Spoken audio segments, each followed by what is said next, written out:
ಚಕ್ಕೆ, ಲವಂಗ, ಹಸಿಮೆಣಸು, ಶುಂಠಿ, ಬೆಳ್ಳುಳ್ಳಿ, ಮೆಂತ್ಯ ಸೊಪ್ಪು, ಪುದೀನ,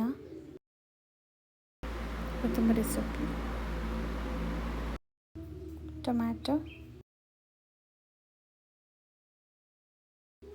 ಈರುಳ್ಳಿ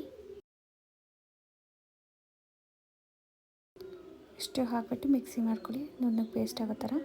ನಂತರ ಗ್ಯಾಸ್ ಹಚ್ಚಿ ಬಾಂಡಿ ಇಟ್ಟು ಎಣ್ಣೆ ಹಾಕಿ ಚಿಕನ್ ಹಾಕಿ. ಚಿಕನಲ್ಲಿರೋ ನೀರೆಲ್ಲ ಡ್ರೈ ಆಗಬೇಕು. ಚಿಕನ್ ಚೆನ್ನಾಗಿ ರೋಸ್ಟ್ ಆಗಬೇಕು. ಸ್ವಲ್ಪ ನೀರೆಲ್ಲ ಅದು ಡ್ರೈ ಆದರೆ ಚೆನ್ನಾಗಿರುತ್ತೆ.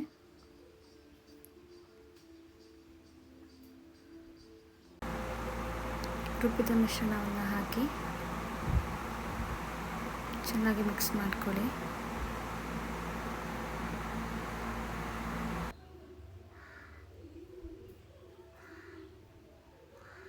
ಮಿಕ್ಸ್ ಆದಮೇಲೆ ಸ್ವಲ್ಪ ರುಚಿಗೆ ತಕ್ಕಷ್ಟು ಉಪ್ಪು ಹಾಕ್ಕೊಳ್ಳಿ. ಮಿಕ್ಸ್ ಮಾಡ್ಕೊಳ್ಳಿ ಎಲ್ಲ.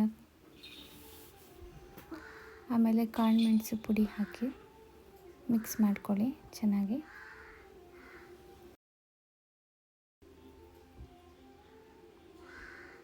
ಸ್ವಲ್ಪ ನೀರು ಹಾಕ್ಕೊಳ್ಳಿ, ಮಿಕ್ಸ್ ಮಾಡಿ. ಜಾಸ್ತಿ ನೀರು ಹಾಕ್ಬಿಡಿ, ಸ್ವಲ್ಪ ಆದರೆ ಸಾಕು.